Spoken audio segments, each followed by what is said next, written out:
Welcome back. A Manhattan grand jury not expected to act on the hush money case against former President Trump until at least next week. Manhattan DA Alvin Bragg's office responding to House Republicans who want information on what's behind this probe. Bragg's general counsel claiming that their letter, quote, only came after Donald Trump created a false expectation that he would be arrested the next day, and that his lawyers reportedly urged you to intervene. Joining me now is Virginia Congressman, House Judiciary Committee member Ben Cline. Congressman, thanks very much for being here this morning. We're going to speak with your chairman of the committee coming up. Jim Jordan is here. But what's going on in the Manhattan DA's office? Is he walking back this now? Well, we don't know what's happening behind the scenes with the grand jury, but what we do know is Bragg consistently bragged about reducing felonies down to misdemeanors time after time. Now he's seeking to use a novel legal theory to elevate the crime he's accusing Donald Trump of committing to a felony. So it's a double standard that is we're seeing more and more of. We saw it in the ATF hearings yesterday, where the ATF was questioned about the lack of prosecution of Hunter Biden. We're finally getting answers in my subcommittee about the DOJ's targeting of parents at school board meetings. So this double standard has been around for a while. Bragg is finally admitting that it exists. Alan Dershowitz, who wrote the book Get Trump, says that this is the weakest case he's ever seen. I have never seen a weaker case. Tiana, that's from Alan Dershowitz. Jump in here. I'm very concerned about the manipulation of the statute of limitations here, right? So we're talking about a sexual encounter that allegedly happened in 2006. We're talking about a payout that allegedly happened 8 years ago. And that's supposed to be so the only way that Bragg is able to even manipulate these charges is by saying that, oh, because Trump wasn't a New York resident during that time, they can extend the statute of limitations. That should be a concern for everyone. That should be a civil libertarian concern, right? Well, maybe that's the point, Chris. They're just start a fire, smoke, just make everybody think that Trump did something, that he's, on the hot seat to stop him from running. Even if there's no legal precedent, there's total holes in the case. Yeah, it's look over here, not over here. Right. I mean, we were speaking with Gerard Felitti earlier on in the program.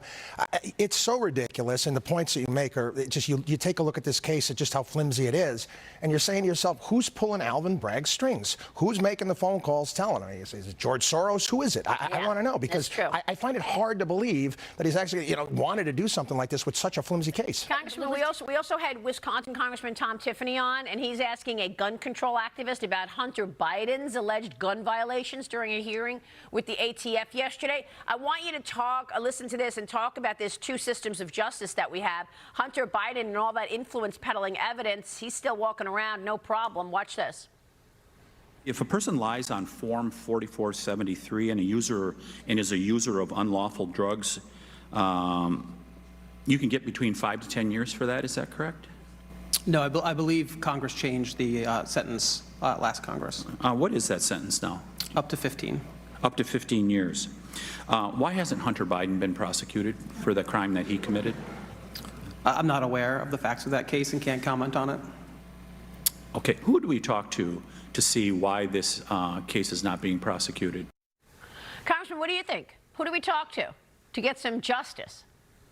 Well, certainly not the DOJ. We pressed them in my subcommittee about the school board targeting, and it was the day before our hearing when we finally got the documents that said there were 26 cases opened in those targetings, and 6 of them were under the counterterrorism unit. So yes, DOJ resources were being directed at parents.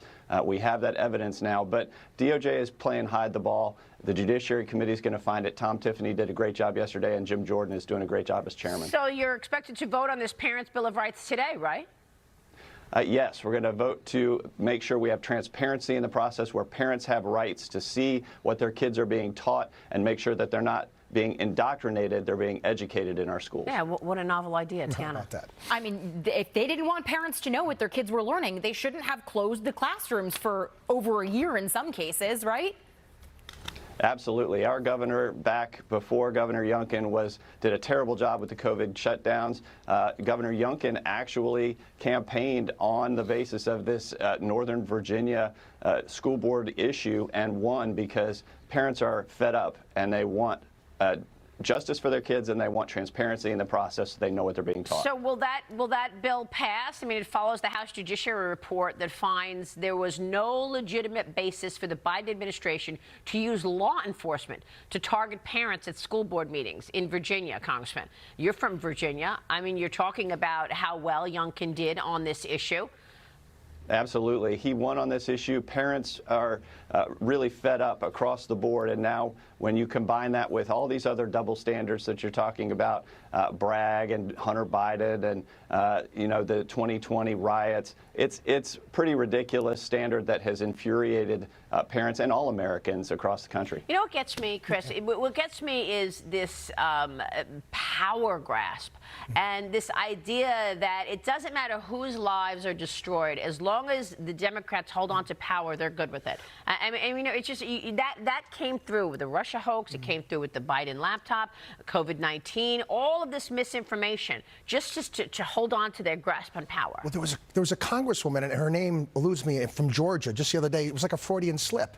She was saying that parents aren't smart enough to tell. Basically, I think they're dealing with charter schools. They didn't finish high school. Yeah, so that means they don't have rights over their children. Yeah, as a parent, I missed that. That's you incredible. want schools. You want parents to be involved in schools. You want them a part of the PTA, the booster club. Then you know it's a good school because the parents care. Yeah, absolutely. Yeah. Statistically speaking, parental involvement and parental accountability is a better predictor of test scores than even property income taxes funding schools. Congressman, this keeps getting worse on all ends. Real quick, final question here. Do you think the Republicans are going to be able to take the politicization out of these agencies with their subcommittee on weaponization and all of the oversight you're doing?